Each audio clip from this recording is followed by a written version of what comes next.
Next topic है important terms in magnetism.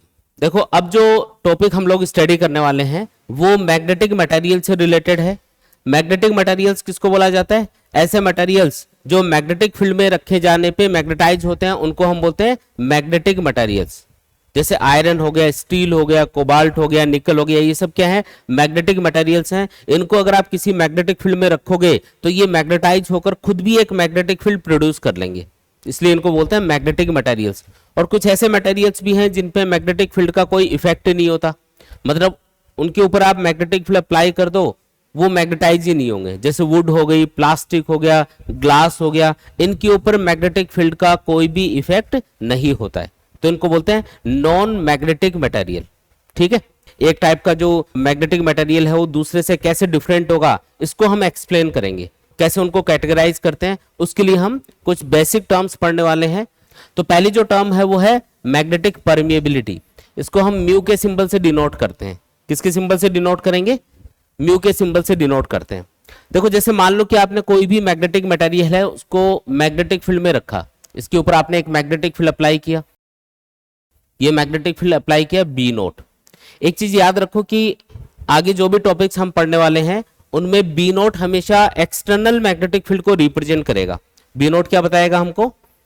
External magnetic field जो आप अप्लाई करोगे मटेरियल को मैग्नेटाइज करने के लिए, एक्सटर्नल मैग्नेटिक फील्ड, इसको रिप्रेजेंट कैसे किया जाएगा? बी नोट से। तो ये कोई मैग्नेटिक मटेरियल है, इसको आपने मैग्नेटिक फील्ड में रखा। अब मैग्नेटिक फील्ड इसको आर पार क्रॉस करने की कोशिश करेगा, मैग्नेटिक फील्ड इसके अंदर से गुजरने की कोशिश करेगा, इसके अंदर से निकलने की कोशिश करेगा। तो ये जो मटेरियल है ये उस मैग्नेटिक फील्ड को जो इसके अंदर से पास होने की कोशिश कर रहा है उसको कितना इजीली अपने अंदर से पास होने देगा, इसका जो मेजरमेंट है उसी को हम बोलते हैं मैग्नेटिक परमिएबिलिटी, या उसको हम मैग्नेटिक परमिएबिलिटी से डिफाइन करते हैं। किसी भी मैग्नेटिक मटेरियल को एक्सटर्नल मैग्नेटिक फील्ड में रखने पे वो मैग्नेटिक फील्ड कितना इजीली उस मटेरियल से पास हो पाता है, इसका जो मेजरमेंट है या इसको बताने के लिए जो टर्म यूज की जाती है उसी का नाम क्या होता है? Magnetic permeability. जैसे अगर किसी मैग्नेटिक मटेरियल की मैग्नेटिक परमिएबिलिटी ज्यादा है, इसका मतलब इजीली उसमें से मैग्नेटिक फील्ड पास हो पाएगा। लेकिन अगर किसी दूसरे मटेरियल की मैग्नेटिक परमिएबिलिटी कम है तो इसका मतलब जब उसमें से मैग्नेटिक फील्ड पास होने की कोशिश करेगा तो वो उतना नहीं पास हो पाएगा जितना पहले वाले मटेरियल से पास हो रहा था। मतलब सेकंड वाला जो मटेरियल है वो उस मैग्नेटिक फील्ड को कम पास होने देगा अपने अंदर से, एक तरह से रेसिस्ट करेगा, ऐसा बोल सकते हो।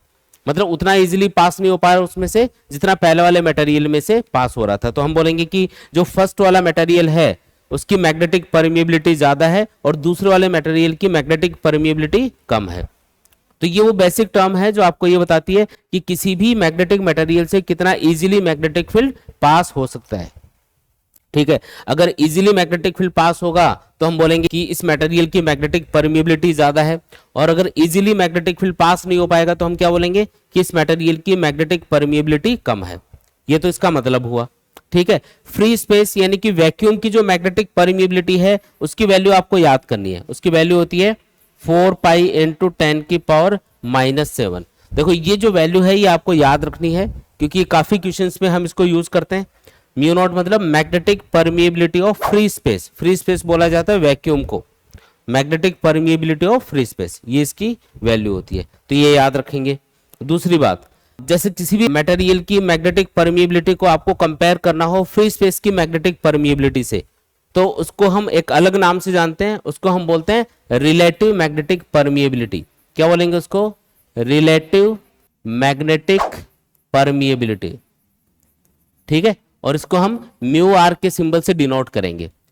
रिलेटिव मैग्नेटिक परमिएबिलिटी का मतलब है magnetic permeability of the material divided by magnetic permeability of the free space.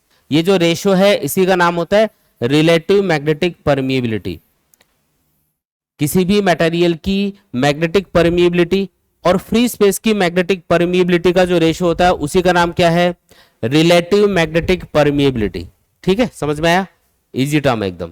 अच्छा, एक और चीज याद रखो, ये जो मटेरियल है जब आप इसको मैग्नेटिक फील्ड में रखते हो तो ये मैग्नेटाइज होगा, क्योंकि हम मैग्नेटिक मटेरियल्स की बात कर रहे हैं अभी, और मैग्नेटिक मटेरियल्स मैग्नेटिक फील्ड में रखे जाने पे मैग्नेटाइज होते हैं।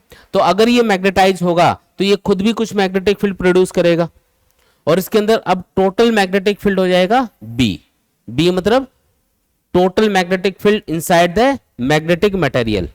आपने B naught magnetic field apply किया, उससे ये मटेरियल मैग्नेटाइज हो गया और खुद भी कुछ मैग्नेटिक फील्ड प्रोड्यूस कर लिया इसने।